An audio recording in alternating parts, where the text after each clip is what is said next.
สวัสดีค่ะวันนี้กลุ่มหนูก็จะมาสอนเนื้อหาเรื่องเสียงนะคะ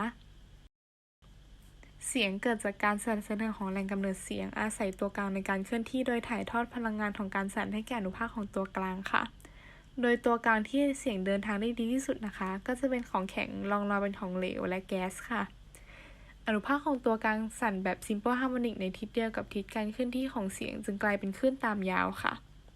ช่วงอัดนะคะก็คือตำแหน่งโมเลกุลของอากาศจะเคลื่อนที่ไปอยู่ชิดกันมากขึ้น ส่วนช่วงขยายตำแหน่งโมเลกุลก็จะอยู่ห่างกันมากขึ้นค่ะ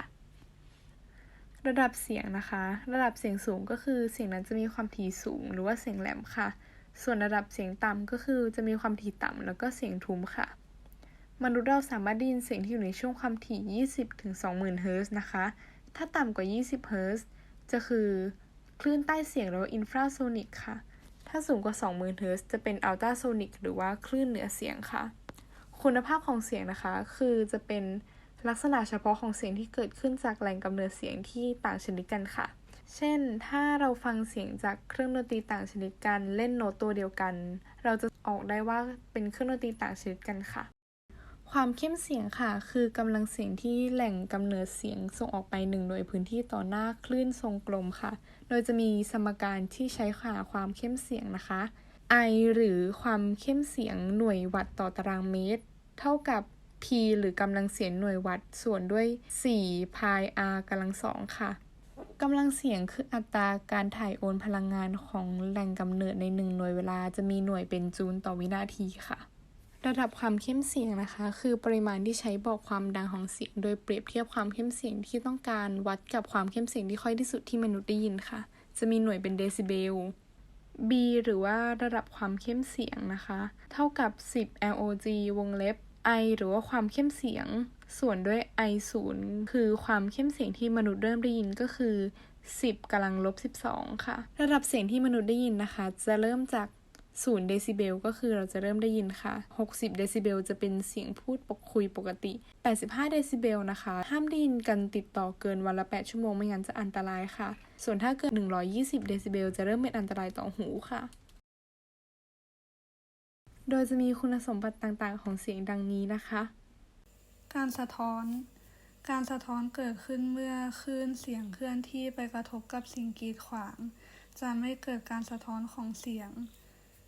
การสะท้อนของเสียงมุมตกกระทบเท่ากับมุมสะท้อนรังสีที่ตกกระทบรังสีสะท้อนและเส้นแนวฉากจะต้องอยู่ในระนาบเดียวกันเมื่อได้ยินเสียงแรกเป็นเสียงที่มาจากแหล่งกำเนิดตกกระทบกับสิ่งกีดขวางและเกิดเป็นเสียงที่ยินเป็นครั้งที่สองเรียกว่าเสียงก้องประโยชน์จากการสะท้อน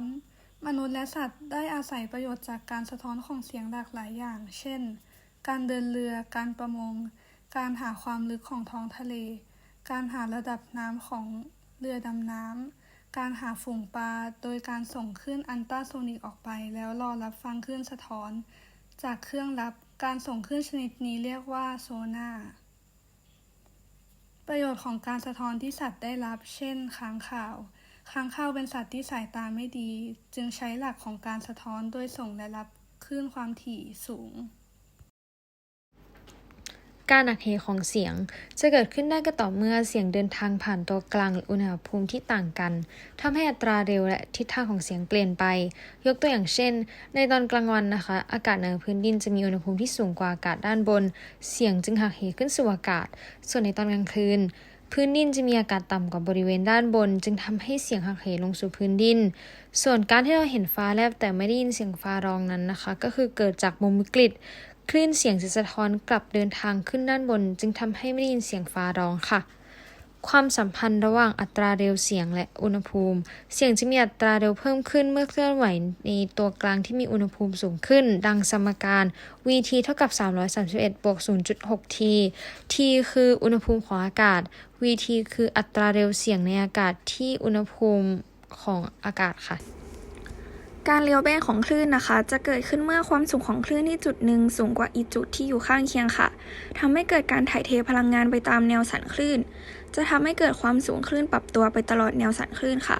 พฤติกรรมนี้นะคะจะมีความสำคัญมากเช่นการเลี้ยวเบนของคลื่นด้านหลังของโครงสร้างชายฝั่งที่กีดขวางการเคลื่อนที่ของคลื่นค่ะ ส่วนคลื่นเสียงจะเลี้ยวเบนได้ดีนะคะ ถ้าคลื่นเสียงมีความยาวคลื่นมากและความถี่ต่ำ ส่วนคลื่นเสียงที่มีความยาวคลื่นน้อยและความถี่สูงนะคะ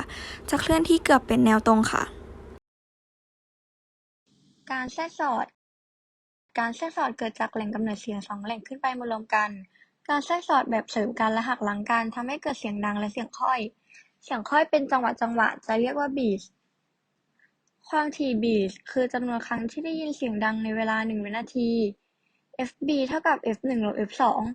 FB คือความถี่บีท F1 คือความถี่จากแหล่งกำเนิดที่1ส่วน F2 คือความถี่จากแหล่งกำเนิดที่2ความถี่คลื่นเสียงรวมหาจาก F เท่ากับ F1 บวก F2 หารด้วย2ซึ่งหูของคนเราจะได้ยินเสียงบีทไม่เกิน7 เฮิรตซ์ ตัวอย่างเกี่ยวกับความถี่บีท ถ้าต้องการให้เกิดเสียงดังเป็นจังหวะค่อยๆห่างกันทุกครึ่งวินาที จะต้องขอซ่อมเสียงซึ่งมีความถี่500 เฮิรตซ์พร้อมกับซ่อมเสียงที่มีความถี่เท่าไหร่ ให้เสียงดังเป็นจังหวะ1ครั้งต่อ1/2 วินาที ในเวลา1วินาทีจะได้ยินเสียงดัง2ครั้ง จำนวนบีท FB เท่ากับ2ครั้งต่อวินาที FB เท่ากับ F1 ลบ F2 หรือ F2 ลบ F1 2เท่ากับ500ลบ F2 หรือ F2 ลบ500 F2 เท่ากับ498 เฮิรตซ์หรือ502 เฮิรตซ์ เพราะฉะนั้นคำตอบคือต้องเคาะซ่อมเสียงด้วยความถี่498 เฮิรตซ์หรือ502 เฮิรตซ์ คลื่นนิ่งนะคะ เกิดจากคลื่น2คลื่นที่มีความยาว ความถี่ และก็อัตราเร็วเท่ากัน เดินทางมาเจอกันในทิศทางตรงกันข้ามกันค่ะ คลื่นนิ่งจะมีลักษณะเป็นลูปนะคะ จุดที่เคลื่อนที่น้อยที่สุดของลูปนั่นก็คือนูดค่ะ